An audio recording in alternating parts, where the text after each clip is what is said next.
Hello నమస్తే.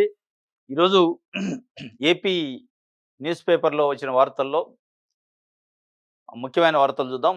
ఆ వార్తల వెనుకున్న వాస్తవాల్ని విశ్లేషించే ప్రయత్నం చేద్దాం. ముందుగా సాక్షి పేపర్‌లో అమరావతిలో పేదలకి కేటాయించిన ఇళ్ల స్థలాల పట్టాలని అంటే జగన్మోహన్ రెడ్డి గారు ముఖ్యమంత్రిగా ఉన్నప్పుడు అమరావతి ప్రాంతంలో 51,000 మంది పేదలకి ఇళ్ల స్థలాలు పంపిణీ చేశారు. ఆ ఇళ్ల స్థలాల పట్టాల పంపిణీని క్యాన్సిల్ చేశారట నిన్న కేబినెట్ సమావేశంలో. సిఆర్‌డిఏకి హ్యాండ్ ఓవర్ చేయాలట ఆ భూముల్ని రెవెన్యూ శాఖ తీసుకొని. ఏ పేద ప్రజలకైతే జగన్మోహన్ రెడ్డి గారు పంపిణీ చేసిండో వాళ్ళ దగ్గర నుంచి రెవెన్యూ శాఖ రికవరీ చేసుకొని, ఆ రెవెన్యూ మళ్ళా సిఆర్‌డిఏకి అప్పజెప్తే అప్పుడు రాజధాని ప్రాంతం సంబంధించిన భూమి కింద అది లెక్కలోకి వస్తదని చెప్పి రద్దు చేశారు. ఇది ఒక వార్త ఇచ్చారు. దాంతో పాటు ఇప్పుడు రెండో విడత భూ సమీకరణ చేస్తన్నారు అమరావతిలో.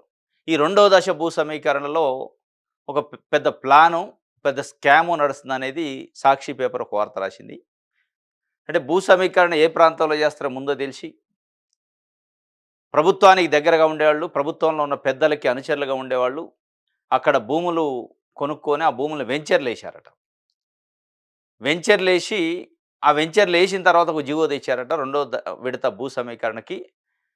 ఆల్రెడీ వ్యవసాయ భూమిగా ఉన్న భూములను మాత్రమే సమీకరిస్తాం. వెంచర్లుగా, లేఅవుట్లుగా ఉన్న భూముల్ని దీని నుంచి మినహాయింపిస్తామని చెప్పి, ఇగో ఈ మినహాయింపు కోసం వాళ్ళు ముందే ఎంచర్‌లేసిన తర్వాత ఇట్లాంటి వెంచర్‌లేసిన లేఅవుట్‌ని మినహాయింపు చేస్తున్నారు రెండో విడత భూ సమీకరణ నుంచి. ఎవరైతే రియల్ ఎస్టేట్ కోసం భూములు కొని లేఅవుట్‌లేశారో వాళ్ళకి రాజధాని ప్రాంతం భూ సమీకరణ నుంచి మినహాయింపు. ఎవరైతే కష్టపడి తరతరాల నుంచి వ్యవసాయం చేసుకుంటున్న రైతాంగం ఉంటదో వాళ్ళ భూమినైతే తీసుకుంటారట. ఇటువంటి నిర్ణయాలతోనే నిన్న కేబినెట్ సమావేశంలో ఇటువంటి కొన్ని నిర్ణయాలు తీసుకున్నారు. అంటే పేదోళ్ళకి సంబంధించిన భూమి ఇళ్ల స్థలాల పట్టాలైతే రద్దయితాయి. పెద్దోళ్ళకి సంబంధించి అధికార పార్టీకి, అధికారంలో ఉన్న నాయకులకి దగ్గరగా ఉండే అనుచరుల లేఅవుట్‌లు మట్టుకు ఆమోదం తెలుపుతారు. వాటికి రైట్ తెలుపుతారు. ఇది ఏ రకమైన న్యాయము? దీనికి ఒక ముద్దు పేరు సామాజిక సమతుల్యం దెబ్బతింటది. పేదల పట్టాలు అక్కడుంటే, పేదల ఇళ్ల స్థలాలు అక్కడుంటాయి అని చెప్తున్నారట. సామాజిక సమతుల్యం అంటే రాజధానిలో పేదోళ్ళు ఉండొద్దా? రాజధానిలో ప్రజలు ఉండొద్దా? ఎవరుండాలి రాజధానిలో? ఎవరి రాజధాని అది? ఒక కులానిదా? ఒక ప్రాంతానిదా? రాజధాని ఈ రాష్ట్రానికా? ఒక కులానికా? ఏంటి సామాజిక సమతుల్యత దెబ్బతినేది? దేనికి దెబ్బతింటది సామాజిక సమతుల్యత అనేది చెప్పాలి ఇప్పుడు ప్రభుత్వంలో ఉన్న పెద్దలు. ఇప్పుడు పేదోళ్ళు లేకుండా కేవలం ఎవరి కోసం అది రాజధాని? రాజధాని అంటే అన్ని మతాలు, అన్ని కులాలు, అన్ని వర్గాలు, అన్ని స్థాయిల ప్రజలు ఉంటేనే అది రాజధాని. ఈరోజు హైదరాబాద్ ఉంది. అనేక రాష్ట్రాల నుంచి కూలీనాలి పని చేసుకోవడానికి వచ్చేటోళ్ళు ఉంటారు. సాఫ్ట్‌వేర్ ఇంజినీర్లు ఉంటారు. సాఫ్ట్‌వేర్ కంపెనీల అధినేతలు ఉంటారు. పెద్ద పెద్ద బిజినెస్ లార్డ్స్ ఉంటారు. అందరూ ఉంటారు. వీళ్ళే ఉండాలి అని ఏంటి ఇది? ఇప్పుడు పేదలకి కేటాయించిన వాటిని రద్దు చేయకపోతే దాంట్లో కొంపలు మునిగిందేంటి? ఏమైతది? అది మీరిచ్చిన భూమి కాదుగా, రైతులు ఇచ్చిన భూమే కదా! ఇక్కడ ఇంకోటి చెబుతున్నారు. రైతులు భూములు ఇచ్చినోళ్ళు కోర్టుకు పోయారు. ఎవరు పంపించారు కోర్టుకి? రైతులు భూములు ఇచ్చింది రాజధాని కోసమే కాబట్టి రాజధాని కోసమే వాడాలి, పేద ప్రజలకు ఎట్లా ఇస్తారని చెప్పారు. రాజధాని అంటే ఏంటి? అంటే ప్రజలు ఉండందే రాజధానే? ఉండొద్దా ప్రజలు? ప్రజలతో పాటు ఆఫీసులు, పరిపాలన, కంపెనీలు, బిజినెస్‌లు, కార్పొరేట్ ఆఫీసులు, హాస్పిటల్సు అన్ని రకాలు ఉంటేనే అది రాజధాని. అంటే రాజధాని కోసమే భూములు ఇచ్చిన వాళ్ళకి ఎట్లా ఇస్తారంటే వాళ్ళు ఎవరు? ఉగ్రవాదులా? తీవ్రవాదులా? వాళ్ళేమైనా సంఘ వ్యతిరేక శక్తులా? వాళ్ళు మనుషులు కాదా? వాళ్ళు ఉండకూడదా? ఇది ఈరోజు చర్చ. 51,000 మంది పేద ప్రజల పొట్టగొట్టే పని చేశారు, రద్దు చేశారు వాళ్ళ ప్లాట్‌లని. ఇక జగనన్న కాలనీలలో దోపిడీ జరిగింది అని నిన్న ఏదో వార్త రాశారు ఆంధ్రజ్యోతిలో అనుకుంటా. మన ఈనాడు పేపర్‌లో. మరి ఇదేం దోపిడీ? సరే ఆయన దోపిడీ చేస్తే చర్యలు తీసుకోండి. వాళ్ళు నిజంగానే జగనన్న కాలనీలో అప్పుడున్న ప్రభుత్వంలో ఉన్నోళ్ళు చేసి ఉంటే దోపిడీ చేయటమో, అవినీతి చేయటమో, అక్రమం చేయటమో, స్కామ్ చేయటమో జరిగితే చర్యలు తీసుకోవచ్చు, తప్పులేదు. కానీ ఇచ్చిన ప్లాట్‌లను గుంజుకొని రద్దు చేసి సీఆర్‌డీఏకి ఇచ్చి అక్కడ సామాజిక సమతుల్యత దెబ్బతింటదంటే ఇది ముమ్మాటికి సామాజిక సమతుల్యం దెబ్బతింటం అట్లా కాదు. ఇట్లా అయితుంది. రద్దు చేయటం వల్ల అయితుంది. ఇది ఇగో పేదలపై బాబు సర్కారు కక్ష రాజధానిలో వారికి చోటు లేదని కేబినెట్ సాక్షిగా స్పష్టీకరణ. వైఎస్ జగన్ ఇచ్చిన 50,000 ఇళ్ల స్థలాలు రద్దు. సీఆర్‌డీఏ తీర్మానంతో రద్దు చేసేందుకు ఆమోదం. సామాజిక సమతుల్యత దెబ్బతింటుందని సరికొత్త భాష్యం చెప్పారు. సామాజిక సమతుల్యం దెబ్బతింటుందంట. అంటే అదొక సామాజిక వర్గం కోసం రాజధాని అన్నట్టు అర్థమవుతుంది. చంద్రబాబు సర్కార్ నిర్ణయంపై సర్వత్రా ఆగ్రహం అని చెప్పి ఒక వార్త ఇస్తే ముఖ్య నేత సన్నిహితుల లేఅవుట్లకు రైటు, పూలింగ్ పక్కా ప్లానింగు, రాజధాని రెండో విడత భూ సమీకరణలో మాయాజలం. ఇదే నేను చెప్పింది. ముఖ్య నేతకు సన్నిహితులైన ప్రజాప్రతినిధులు, నేతలకు లబ్ధి, భూ సమీకరణ నుంచి తమను మినహాయించేలా పక్కా స్కెచ్. ల్యాండ్ పూలింగ్ స్కీము 2025 విధి విధానాలను 2025 జూలై 1న జారీ చేసిన సర్కారు 7 గ్రామాల్లో 20,494 ఎకరాల భూ సమీకరణకు అనుమతిస్తూ 2025 డిసెంబర్ 2న ఉత్తర్వులు. ఆ మేరకు పెదపరిమిలో భూ సమీకరణకు ఏప్రిల్ 13న నోటిఫికేషన్ ఇచ్చిన సీఆర్‌డీఏ. అంతకు వారం ముందే పెదపరిమిలో లేఅవుట్లకు అనుమతి ఇచ్చేస్తూ ఉత్తర్వులు జారీ. భూ సమీకరణ కింద ఇస్తే ప్రయోజనం స్వల్పమే. అదే పూలింగ్ నుంచి మినహాయిస్తే భారీ లబ్ధి. ల్యాండ్ పూలింగ్ స్కీమ్ 10వ నిబంధన ప్రకారం లేఅవుట్లకు సమీకరణ నుంచి మినహాయింపు. తద్వారా ముఖ్య నేతలకు సన్నిహితుడైన కార్పొరేట్ ఎమ్మెల్యే బృందానికి భారీ ఎత్తున ప్రయోజనం. తమకో న్యాయము, టీడీపీ ప్రజాప్రతినిధుల సన్నిహితులకో న్యాయం అంటూ మండిపడుతున్న రాజధాని రైతులు. ఏప్రిల్ 13 ఈ నెలే నిన్న అయిపోయింది ఏప్రిల్ 13 నాడు భూ సమీకరణ రెండో విడతకు నోటిఫికేషన్ ఇచ్చారు. దానికంటే కరెక్ట్గా వారం ముందు ఆ ప్రాంతంలో లేఅవుట్లకు పర్మిషన్ ఇచ్చారు. అంటే లేఅవుట్ వన్స్ పర్మిషన్ వచ్చిందంటే ఆ లేఅవుట్ పూలింగ్ నుంచి మినహాయింపు అనే గతంలో నిబంధనలు పెట్టారు ముందే. ఇదంతా ప్లాన్డ్గా చేస్తున్న భూ సమీకరణ, ల్యాండ్ పూలింగ్ వెనక ప్లానింగు. ఈ ప్లానింగ్ వెనక లబ్ధి పొందేది ఎవరంటే ప్రభుత్వంలో ఉన్న ముఖ్య నేత అనుచరులు, వాళ్ళ బినామీలు. ఇక వీళ్ళు మేము ప్రపంచ స్థాయి, విశ్వస్థాయి నగరం, విశ్వనగరాన్ని నిర్మిస్తాం, దీన్ని అడ్డుకోవడానికి ఆ పార్టీ అడ్డం పడుతుంది, ఈ పార్టీ అడ్డం పడుతుంది అంటే అసలు మీరు విశ్వనగరమా? అది ఒక సామాజిక వర్గ నగరమా? నిజంగానే నగరం నిర్మించడానికే, ఇట్లాంటి రియల్ ఎస్టేట్ దందా చేయడానికే? రైతుల నుంచి భూములు గుంజుకునేటప్పుడు కేవలం రైతుల నుంచి భూములు గుంజుకోవడానికి నిబంధనలు పనిచేస్తాయి. రియల్ ఎస్టేట్ వ్యాపారులు ప్రభుత్వంలో ముఖ్యులకి దగ్గర ఉన్న వాళ్ళ భూములు గుంజుకోవాలంటే ల్యాండ్ పూలింగ్లోకి రాకుండా ముందే నిబంధనలు చేస్తారు. ఇది ఒక వార్త అయితే బాబు సర్కార్ మళ్ళీ అప్పట 4,400 కోట్ల అప్పు చేసిందట. ఇప్పటికి 3,61,055 కోట్లకు చేరుకున్న ప్రభుత్వం అప్పు. రోజుకి 523 కోట్ల రూపాయల అప్పు చేస్తే తప్ప ముందుకు పోని పరిస్థితి అని చెప్పి ఒక వార్తనిచ్చింది. కుప్పం కోర్టు బెయిల్ ఇచ్చింది, గుంటూరు పోలీసులు అరెస్ట్ చేశారు. అంటే కుప్పం కోర్టు బెయిల్ ఇవ్వటం ఏంది, గుంటూరు పోలీసులు అరెస్ట్ అయిందంటే పుడి శ్రీహరి అని వైఎస్ఆర్సీపీ ఈ సోషల్ మీడియా లేదంటే దానికి సంబంధించిన నాయకుడు, సోషల్ మీడియా చూస్తారు, పార్టీ కార్యక్రమాలు చూస్తారు. ఆయన అరెస్ట్ చేశారు. గతంలో ఒకసారి అరెస్ట్ చేస్తే కోర్టు రిమాండ్ చేయలేదు, రిజెక్ట్ చేసింది, బెయిల్ ఇచ్చేసింది. నిన్న మళ్ళీ కుప్పం పోలీసులు తీసుకొచ్చి అరెస్ట్ చేస్తే వాళ్ళ రిమాండ్ను కూడా రిజెక్ట్ చేసింది, మళ్ళీ బెయిల్ ఇచ్చి బయటికి పంపగానే రెడీగా గుంటూరు పోలీసులు ఉన్నారు. మరి గుంటూరు కోర్టు కూడా ఏమైనా బెయిల్ ఇస్తే ఒకవేళ మళ్ళీ ఇంకొక విశాఖపట్నం లేకపోతే కృష్ణా జిల్లా పోలీసులు రెడీగా ఉంటారు. అంటే పోలీసు యంత్రాంగం ఉందని చెప్పి ఇప్పుడు ఒక దాంట్లో బెయిల్ వచ్చిన తర్వాత అదే అంశం పైన ఇంకో దగ్గర కేసు పెట్టారు. అదే అంశం పైన మళ్ళీ బెయిల్ వచ్చిన తర్వాత గుంటూరులో తీసుకొచ్చి పెట్టారు. ఏదో చంద్రబాబు నాయుడు గారు ఫోటోలు మార్పింగ్ చేసి సోషల్ మీడియాలో ట్రోల్ చేశారు. అది ఆల్రెడీ బెయిల్ వస్తుంది. దానిపైన ఏదైనా ఉంటే కేసు ట్రయల్ చేపిస్తే ఇది పదే కేసులు పెట్టి ప్రభుత్వం పరంగా కూడా పరువు బాధ్యత ఆఫీసర్లకు కూడా. ఇంకోటి అమరావతి భవనాల అద్దాలకు 2,540 కోట్లు, అసెంబ్లీ భవనానికి స్పైరు, పార్కింగ్ రింగు, అప్రోచ్ బ్రిడ్జిలకు మరో 795 కోట్లు పరిపాలన అనుమతిస్తూ లప్పం కాంట్రాక్ట్ టెండర్లకు చంద్రబాబు సర్కార్ అనుమతి. ప్రభుత్వం కొత్త మెడికల్ కాలేజీలు పూర్తి చేసేందుకు ఏడాదికి కేవలం 1000 కోట్లు వ్యయానికి డబ్బులు లేవు. కానీ అమరావతిలో భవనాలు, నగిసీలు, సోకులకు 1000 కోట్ల ఖర్చు వీస్తుపోతున్న అధికారులు అని చెప్పి ఒక వార్తను సాక్షి పేపర్ ఇచ్చింది. అమరావతిలో 2,540 కోట్లు ఇచ్చారు కానీ మెడికల్ కాలేజీలకు సంవత్సరానికి 1000 కోట్లు ఇవ్వట్లేదు, ఆర్థిక పరిస్థితి బాగాలేదు అంటున్నారని ఇచ్చింది. సరే, అమరావతికి డబ్బులు కేటాయించినంత మాత్రాన మెడికల్ కాలేజీకి కేటాయించలేదు కాబట్టి అమరావతికి కూడా కేటాయించొద్దని కాదు. అమరావతి ఒక రాజధాని నిర్మాణం కావాల్సిందే. కానీ అమరావతి నిర్మాణము, అమరావతి భూ సమీకరణ, అమరావతి విషయం వచ్చినప్పుడు ఒక స్పెషల్ ఫోకస్, స్పెషల్ ఇంట్రెస్ట్ చూపిస్తుంది ప్రభుత్వం. అదే అమరావతి కాకుండా మిగతా మెడికల్ కాలేజీలో పేదోళ్ళకి ఏదైనా ఇచ్చేదో లేదా 6 సూపర్ 6లో ఇచ్చిన హామీలో అమలు కాడికి వచ్చినప్పుడు రాష్ట్ర ఆర్థిక పరిస్థితి బాగాలేదంటున్నారు. ఇదే అమరావతి కోసం సరే 2,500 కోట్లు కాదు, చాలా ఇంకా ఎక్కువ కేటాయించాలి వాస్తవంగా. వీళ్ళు కేటాయించేదానికి చెప్పే మాటలకి ఆళ్ళ పొంతన లేదు. రాజధాని అభివృద్ధి పట్ల ఏ పరిస్థితి లేదు. ఇట్లనే 2,000 కోట్లు, 1000 కోట్లు ఇచ్చుకుంటూ పోతే. కేంద్ర ప్రభుత్వం నుంచి తేండి. ఒక 50,000 కోట్లు తెచ్చి అభివృద్ధి చేయండి. కేంద్ర ప్రభుత్వం బాధ్యత కూడా కదా! ఏపీ రీఆర్గనైజేషన్ యాక్ట్ ప్రకారం రాజధాని నిర్మించే బాధ్యత ఉంది కదా! ఆ బాధ్యతను మీరు వాళ్ళ పైన పెట్టకుండా మరి ఎందుకు వదిలేస్తున్నారో అర్థం కావట్లేదు ప్రభుత్వం. ఈరోజు దీనికి కేటాయించిన దానిపైన సాక్షి పేపర్ ఒక నెగెటివ్ అంటే గా వార్త రాసింది. అంటే దీనికి ఎట్లా కేటాయిస్తారు దానికి కేటాయించకుండా అంటే దానికి కేటాయించలేదని దీనికి కేటాయించడానికి లేదు.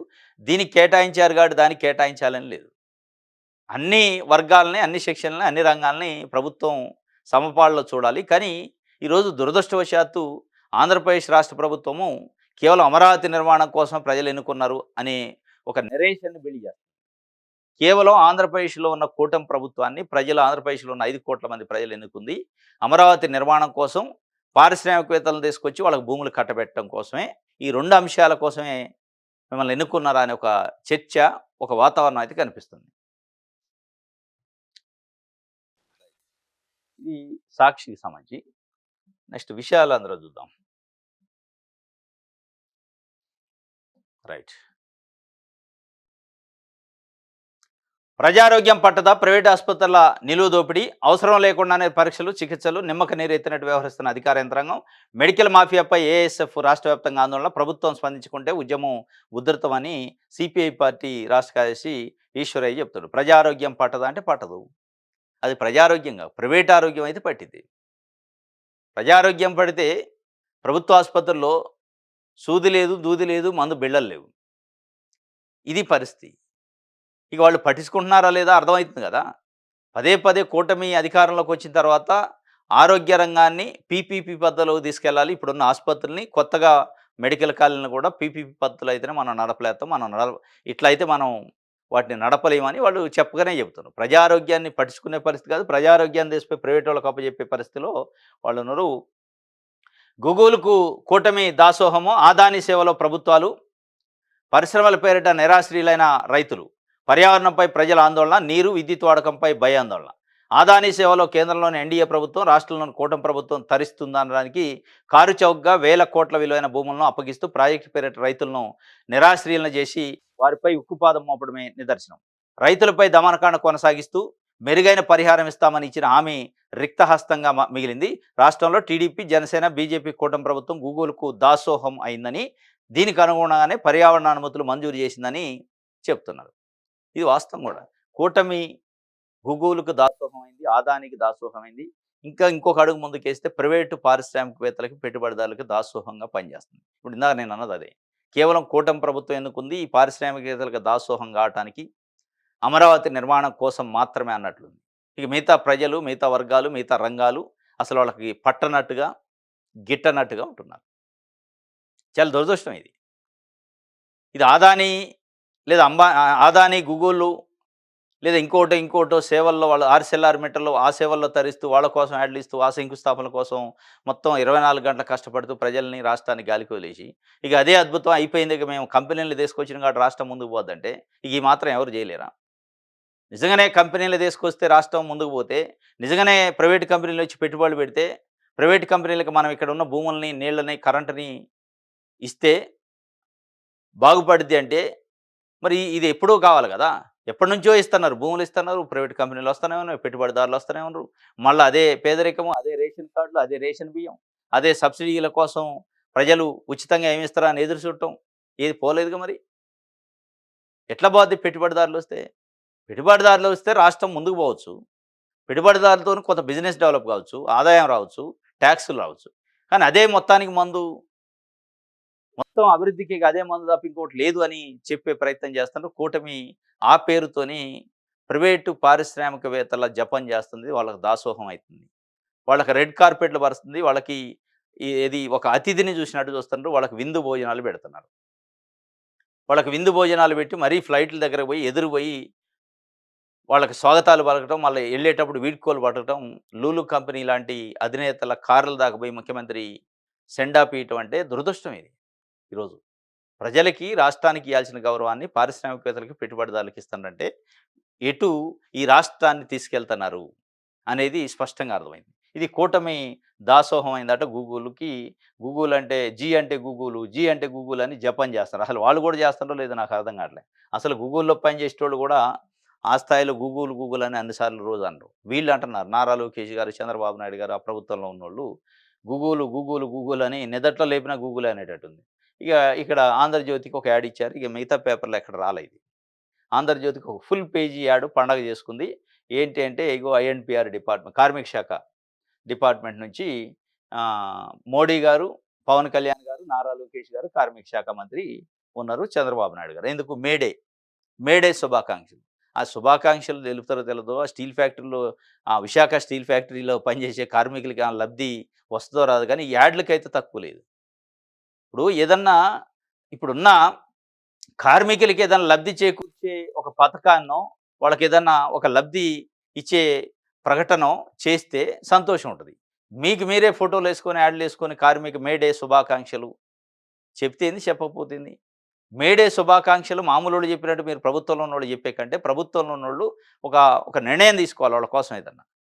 విశాఖ స్టీల్ ఫ్యాక్టరీని ప్రైవేటీకరణ చేయట్లేదు. మీకు గుడ్ న్యూస్ అందిస్తున్నాం అని చెప్పించండి మోడీ గారితోని.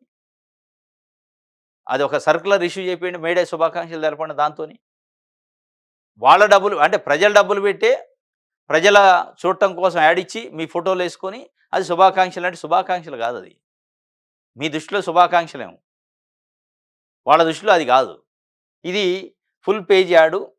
ఇక మేము ఇది చేసినాం, అది చేసినాం ఇయన్నీ చేస్తున్నారు. కానీ విశాఖపట్నం లాంటి స్టీల్ ఫ్యాక్టరీ సంగతి ఏందో చెప్పట్లే. టీమ్ ఏపీ సత్తాట మంత్రులు, అధికారుల వల్లే business reformer award. Business business reformer award 2025 వచ్చిందిగా చంద్రబాబు నాయుడు గారికి మొన్న ముంబైలో ఇచ్చారు. అది తీసుకున్న సందర్భంగా నిన్న విందు భోజనం పెట్టిండట అందరు సెక్రటరియట్‌లో ఉన్నతాధికారులకి, మంత్రులకి, కొంతమంది ముఖ్యులు, ప్రభుత్వంలో ఉన్న ముఖ్యులకి. చంద్రబాబు నాయుడు గారు అవార్డు వచ్చినందుకు. అసలు ఈ అవార్డుకి రాష్ట్ర ప్రభుత్వానికి, రాష్ట్ర ప్రజలకి ఏమైనా సంబంధమా? రాష్ట్ర ప్రజలకి ఏం లబ్ధి? బెస్ట్ బిజినెస్ రిఫార్మర్ అవార్డ్ వస్తే ఈ రాష్ట్రానికి వచ్చిందేంటి? ఒరిగేదేంటి? వచ్చేది ఏముండదు. వస్తే గిస్తే కంపెనీలొస్తన్నాయి. ఆ కంపెనీలకు మన భూములిస్తాం. ఈ 2 తప్ప జరిగింది ఏమన్నా ఉద్యోగాలొచ్చినాయా? వస్తాయా? ఎంతమందికొస్తాయి? ఈడున్న నిరుద్యోగులు ఎంతమంది ఉన్నారో అంతమందికి ఉద్యోగాలొచ్చే అవకాశం ఉందా? మొత్తం అయిపోయింది ఇక రాష్ట్రం అభివృద్ధి అయిందంటున్నారు. ఇదొస్తే కాదు మీరు విందు చేసుకోవాల్సింది. మీరు మీరు ఈరోజు బిజినెస్ రిఫార్మర్ అవార్డొస్తే ఉన్నతాధికారులను పిలిచి ఏసీ రూమ్‌లో కూర్చొని విందు భోజనాలు పెట్టారు ప్రభుత్వ డబ్బులతోని. నాకు తెలిసి ప్రభుత్వ డబ్బులే. కానీ అక్కడ పేద ప్రజలు, రైతులు వాళ్ళ సమస్యలతోని కొట్టుమిట్టాడుతారు. ఈరోజు వడ్ల రైతులు, మొక్కజొన్న రైతులు కళ్ళాల్లో పోసుకొని వారం 10 రోజులు, 15 రోజులు, 20 రోజుల నుంచి 1000 కళ్ళతో ఎదురు చూస్తారు ఎవరొస్తారో కొనుగోలు చేస్తారని చెప్పి. ఎప్పుడు వర్షం వస్తదో తెలవదు, అకాల వర్షానికి తడిసిపోతే తెలవదు. వాళ్ళ కన్నీళ్లు తక్కువ, ఏడుపే తక్కువ. మీరిక్కడ విందులు చేసుకుంటారా? ఏం అవార్డు దేనికి? ప్రజలకు సంబంధించిన అవార్డా అది? ఏమన్నా బెస్ట్ ఫార్మరు అవార్డో, లేకపోతే బెస్ట్ ఫార్మర్ రిఫార్మర్స్ అవార్డో, లేదా వ్యవసాయదారులకి బెస్ట్ బాగా ఉపయోగపడడానికి అవార్డు వస్తే సంతోషంగా రైతులతోనే ఏమైనా విందు చేసుకుంటే అది సంతోషం. అసలు వాళ్ళెవరు? ఆ రిఫార్మర్ ఏంది? ఆ కథ ఏంటి? ఇదేనా ఇక పెట్టుబడులు, పారిశ్రామికవేత్తలు అదొస్తే అయిపోద్ది రాష్ట్రం అంటే మరి పేదోళ్ళు ఏం కావాలా? రైతులేం కావాలి? రైతుల సమస్యలేం కావాలి? ఇది ఒక వార్త. సింగాల్ దోషట.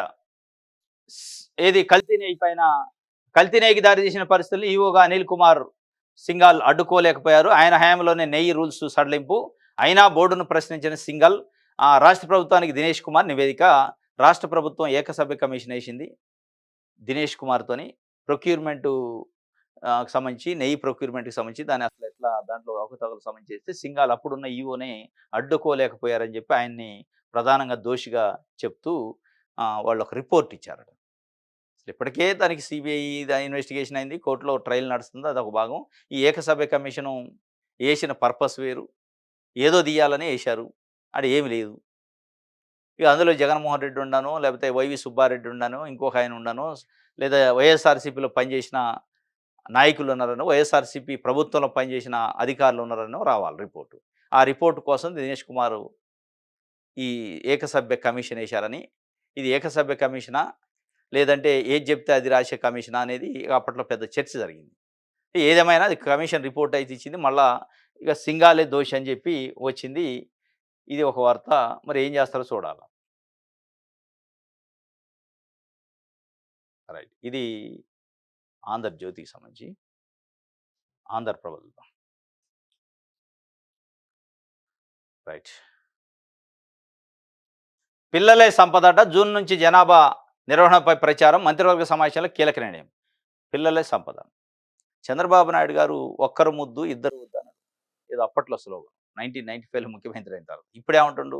ఇద్దరు వద్దు, ముగ్గురు ముద్దు అంటాడు. అంటే మీరు ఇద్దరు వద్దు, ముగ్గురు ముద్దు అంటే అది పాటించాలి. లేదు ఒక్కళ్ళ చాలు, ఇద్దరు వద్దు, ఇద్దరి కంటే మించి వద్దంటే అది పాటించాలి. ఇప్పుడు పిల్లలే సంపదట జనాభా నిర్వహణ పైన ఏంటిది జూన్ నుంచి ప్రచారం చేస్తారు. ఎవరికి చేస్తారు ప్రచారం? అసలు మీ మీ మీ చుట్టూ ఉండేవాళ్ళు, మీ కుటుంబ సభ్యులలో పిల్లలు ఎంతెంత మందిని కంటున్నారు? లోకేష్ గారికి ఎంతమంది పిల్లలు? లేదా మీ సన్నిహితులు మీ చుట్టూ ఉండే ఇప్పుడు విశాఖపట్నం ఎంపీ గారు ఉన్నారు. మీ కుటుంబ సభ్యులు ఆయన కూడా. లోకేష్ గారు తోడళ్ళు. ఆయన ఎంతమంది పిల్లల్ని కన్నాడు? ఎవరికి చెబుతారు మీరు ఈ కుటుంబ నిర్వహణ ప్రచారం ఎవరికి చేస్తారు? ప్రజలకా? తెలవదా వాళ్ళకి? దాంట్లో చేసేదేంది ప్రచారం? తగ్గించటానికి చేయాలంటే ప్రచారం చేయాలి గానీ, పెంచడానికి ప్రచారం చేసేదుంది. ప్రజలు మీరు చెప్పారు ఒక్కళ్ళు చాలు అని చెప్పి. ఇద్దరు ఎక్కువ అని చెప్పి. దాన్ని నమ్మారు. ఇప్పుడు దానికి అలవాటు పడ్డారు. ఇప్పుడు మీరు లేదు లేదు ఇద్దరొద్దు, ముగ్గురు అంటున్నారు. ఇద్దరొద్దు, ముగ్గురు బాగానే ఉంది. ఆ ముగ్గురికి ఎవరు? చదువుకోవడానికి చదువు ఎవరిస్తారు? వైద్యం ఎవరిస్తారు? ఇల్లు ఎవరిస్తారు? తిండి ఎవరిస్తారు? బట్ట ఎవరిస్తారు? అని అడుగుతున్నారు. మీరేమో ఇక్కడేమో ముగ్గురిని కనమంటారు. అక్కడేమో పారిశ్రామికవేత్తలకు భూములు ఇస్తా ఉంటారు. ఇక్కడేమో ముగ్గురిని కనమంటారు. మరి ఆ కన్నోళ్ళు ఏడ ఇల్లు కట్టుకోవాలా? 50,000 ఇళ్ల స్థలాలు జగన్మోహన్ రెడ్డి గారు అమరావతిలో ఇస్తే వాటిని క్యాన్సిల్ చేస్తారు. అదే పేదలకి. మళ్ళీ అదే పేదలను ముగ్గురిని కానండి మీరే అంటారు. ఏ ఇంట్లో ఉండాలి వాళ్ళు పోయి? కట్టుకోవడానికి ఇల్లు ఇయ్యరు, ఉండటానికి ఇల్లు ఉండదు, కట్టుకోవడానికి బట్టలుండవు, తినడానికి తిండి ఉండదు, చదువుకోవడానికి చదువు ఉండదు. వాళ్ళు చదువుకోవాల్సింది గవర్నమెంట్ స్కూల్‌లో. అందులో తెలుగు మీడియం తప్ప ఇంగ్లీష్ మీడియం పెట్టొద్దు. మీ విధానాలు ఇదా? ఇది పిల్లలే సంపదట. రైట్. ఇది ఆంధ్రప్రభకు సంబంధించి 'దిశ' పేపర్.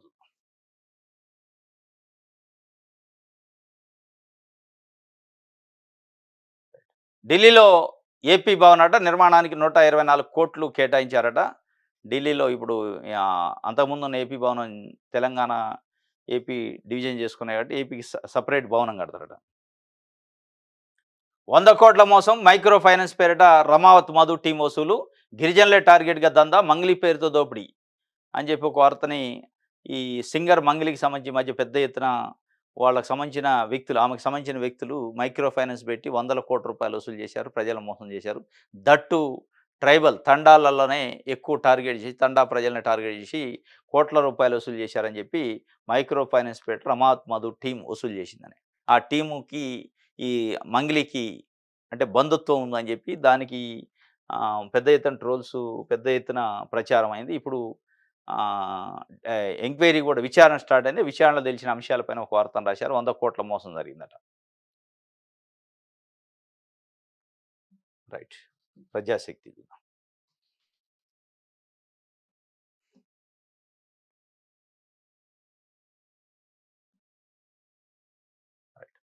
అమరావతిలో పలు నిర్మాణాలట. 6 జిల్లాల్లో టీడీపీ జిల్లా కార్యాలయాలకు స్థలాల కేటాయింపు. 2,540 కోట్ల వ్యయంతో సచివాలయము, ప్రభుత్వ భవనాలు. క్వాంటమ్ వ్యాలీలో ట్విన్ టవర్స్ 1,208 కోట్లు. 385 మంది కానిస్టేబుల్స్‌కు పదోన్నతులు, మంత్రివర్గ నిర్ణయాలు.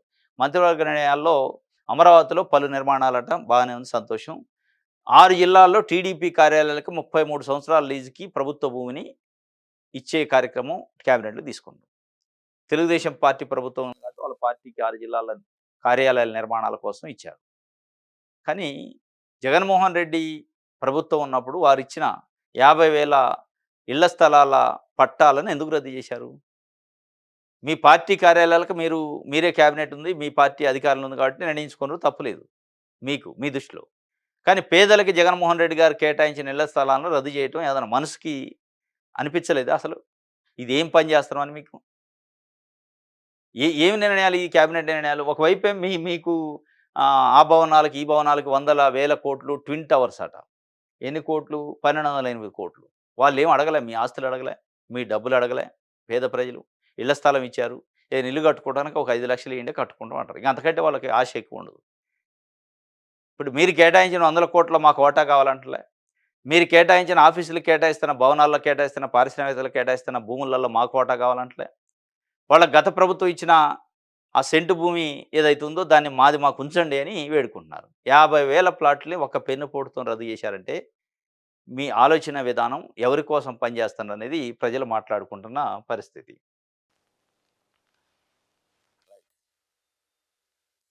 డేటా సెంటర్ పేరుతో ఆదానికి దోచిపెడుతున్నారు. శ్రీనివాసరావు విమర్శ. మేమున్న పంచగ్రామాల సమస్యలపై ఆందోళన.